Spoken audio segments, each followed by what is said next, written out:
Welcome back to The David Pakman Show. Welcome back to The David Pakman Show. Last week we talked about asexuality, and we talked about whether asexuality is or isn't part of the so-called LGBTQ umbrella. And there were kind of arguments on both sides. We discussed it to some extent, but I got a bunch of voicemails in response to that, and I want to play a couple of them because they're pretty interesting. Let's take a listen to this first voicemail. Hi guys, I was just calling in about the asexuality issue. I just wanted to clarify that being asexual doesn't mean you're going to be single the rest of your life. I'm asexual and I'm happily married for over a year now. So that was all.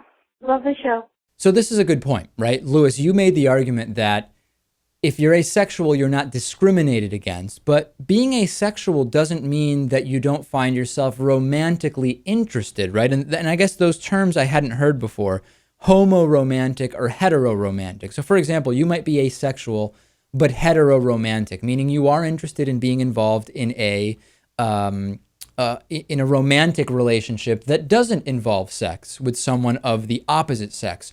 Or you might be homo-romantic. You are asexual, but you still enjoy the kind of romantic company of having a partner of the same sex. So under those circumstances, I guess, yes, there could be a discriminatory component involved. And I think we were kind of wrong, Lewis, to assume that just because you're asexual, it means you're single your whole life. Right. I mean, in reality, anyone can be discriminated against for just about any reason in hindsight. So, yeah, I mean, that seems fair. Also, another interesting voicemail about asexuality. Let's take a listen to this one. David, regarding asexuality, in your youthful arrogance, you forgot that the largest number of asexual people are men over 60, which I'm sure you don't even consider as being relevant to your life or to your show.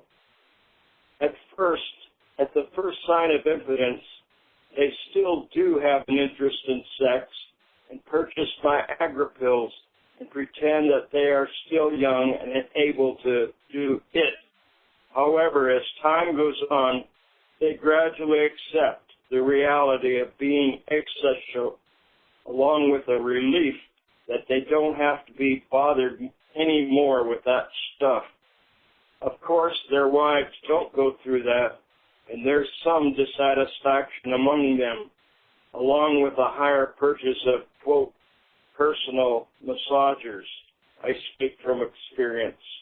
San Diego Ray.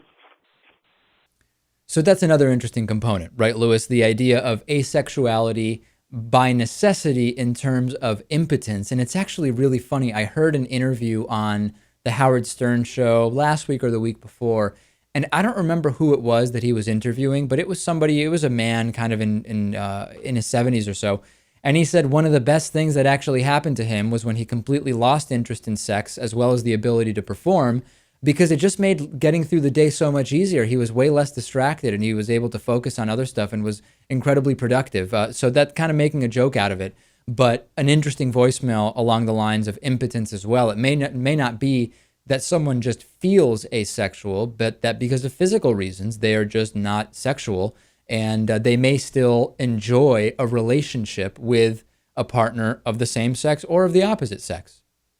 Yeah. And I mean, of course, in the animal world, when you talk about something that's asexual, you're talking about an animal that reproduces on its own, a little bit different. So it's kind of strange when you talk about it in this context. But yeah, can't say, well, we might know someone who is like this, but I think if we do, they probably are just afraid to admit it. So in a way, there's definitely probably some fear of being labeled that.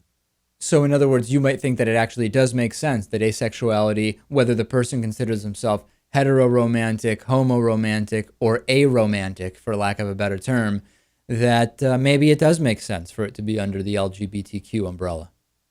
Maybe, yeah.